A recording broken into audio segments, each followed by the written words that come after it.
আসসালামু আলাইকুম শিক্ষার্থী বন্ধুরা, সবাইকে স্বাগত জানাচ্ছি বাংলাদেশের সর্বপ্রথম ডিজিটাল এবং পূর্ণাঙ্গ একটি সহায়ক বই ইজি অ্যাকাউন্টিং বইয়ের বেসিক কনসেপ্টের ক্লাসে।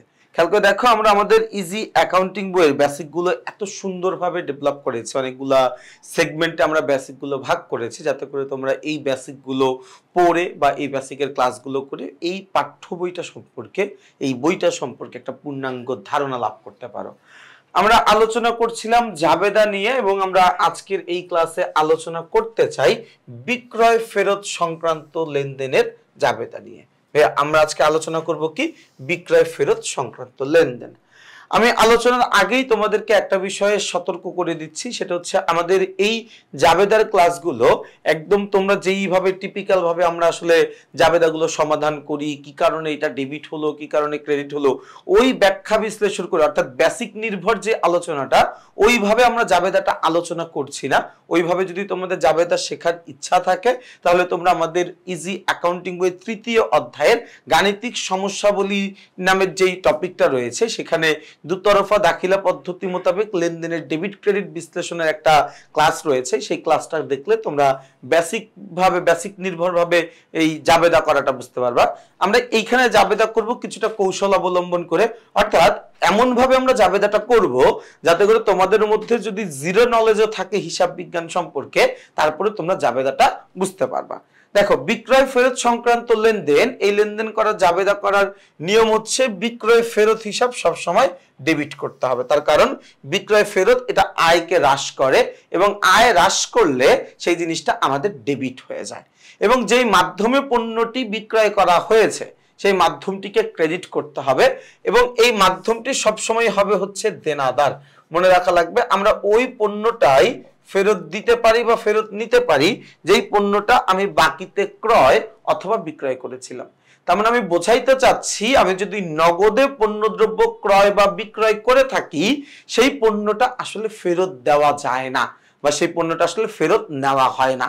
আমরা ওই পণ্যটাই ফেরত দিতে পারি বা ওই পণ্যটাই ফেরত নিয়ে থাকি যে পণ্যটা আমরা বাকিতে ক্রয় অথবা বিক্রয় করেছিলাম।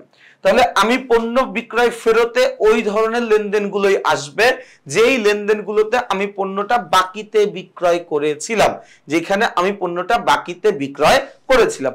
একটু যদি তোমরা মনে করার চেষ্টা করো ভাইয়া, একটু যদি তোমরা মনে করার চেষ্টা করো, বাকিতে বিক্রয় করার সময় আমরা লেনদেনের জাবেদা কি ব্যবহার করেছিলাম? বাকিতে লেনদেনের জাবেদা করার সময় আমরা জাবেদা ব্যবহার করেছিলাম দেনাদার হিসাব ডেবিট এবং বিক্রয় হিসাব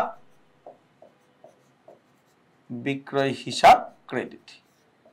দেনাদার হিসাব ডেবিট এবং বিক্রয় হিসাব ক্রেডিট। খেয়াল করে দেখো, আমরা জাবেদা যখন করেছিলাম বিক্রয় সংক্রান্ত লেনদেনের জাবেদা, তখন বাকিতে বিক্রয় সম্পর্কিত লেনদেনের জাবেদাটা আমরা কিভাবে করেছিলাম? বিক্রয় হিসাবকে সবসময় ক্রেডিট করতাম, যেই মাধ্যমে পণ্যটা বিক্রয় করা হয়েছিল সেই মাধ্যমটাকে আমরা ক্রেডিট করে দিতাম, তাই না?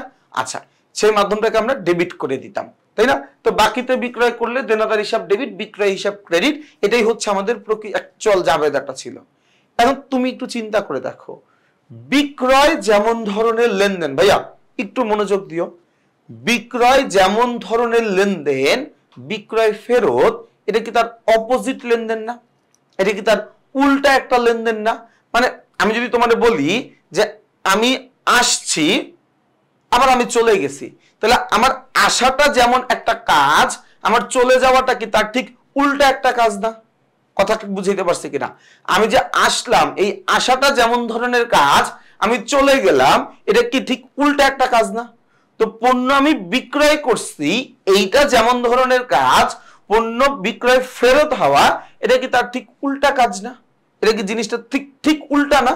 ব্যাপারটা এরকমই। তো তুমি একভাবে বুঝতে পারো যে এই জাবেদাটাকে উল্টায় দিবা, তাইলেই হয়ে যাবে। তাহলে কি বিক্রয় ফেরত হিসাব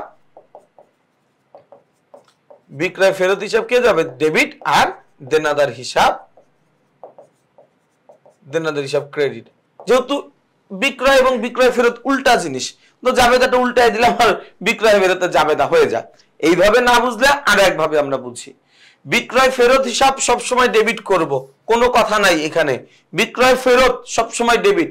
যেই মাধ্যমে আমার পণ্যটা বিক্রি করা হয়েছিল ওই মাধ্যমটাকে ক্রেডিট করতে হবে। আমি যেই মাধ্যমে পণ্য বিক্রি করছিলাম ওই মাধ্যমটাকে ক্রেডিট করব।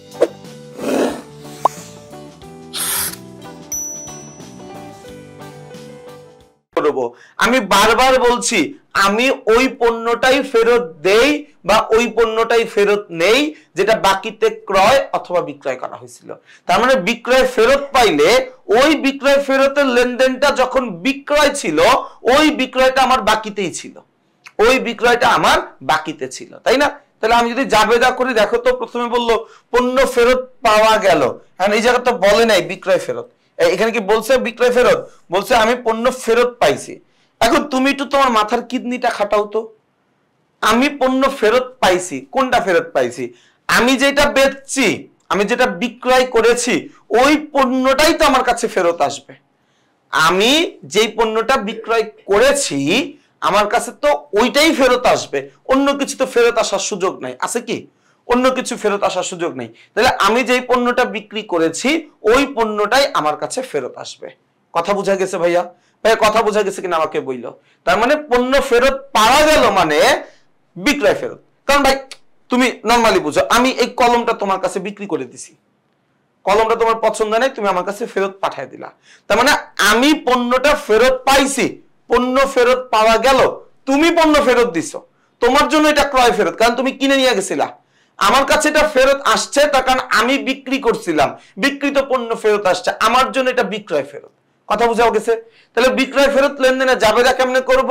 বিক্রয় ফেরত সবসময় কি করতে হবে? ডেবিট করতে হবে। বিক্রয় ফেরত সবসময় কি? ডেবিট করতে হবে। তাহলে এই যে আমি লিখলাম বিক্রয় ফেরত হিসাব ডেবিট। যেই মাধ্যমে পণ্যটি বিক্রি করা হয়েছে মাধ্যমটি কি করতে হবে? ক্রেডিট করতে হবে।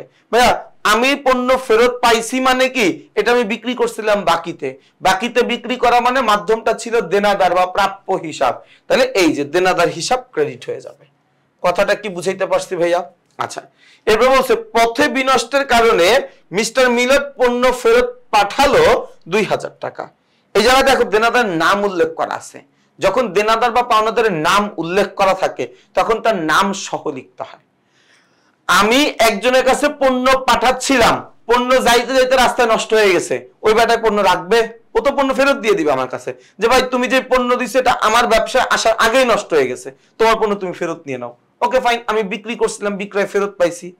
আমি বিক্রয় করছিলাম, বিক্রয় ফেরত পাইছি। আমি পণ্যটা বিক্রি করছিলাম, আমি বিক্রয় ফেরত পাইছি। তাহলে বিক্রয় ফেরত পেলে কি? বিক্রয় ফেরত হিসাব ডেবিট। বিক্রয় করলে কি? বিক্রয় ফেরত হিসাব ডেবিট। আমি পণ্যটা যেই মাধ্যমে বিক্রয় করেছিলাম ওই মাধ্যমটাকে এখন ক্রেডিট করতে হবে, তার কারণ বিক্রয়টা আমার কাছে ফেরত চলে আসছে। মাধ্যম কি ছিল? বাকিতে। কার কাছে বাকিতে বিক্রি করছিলাম? মিলনের কাছে।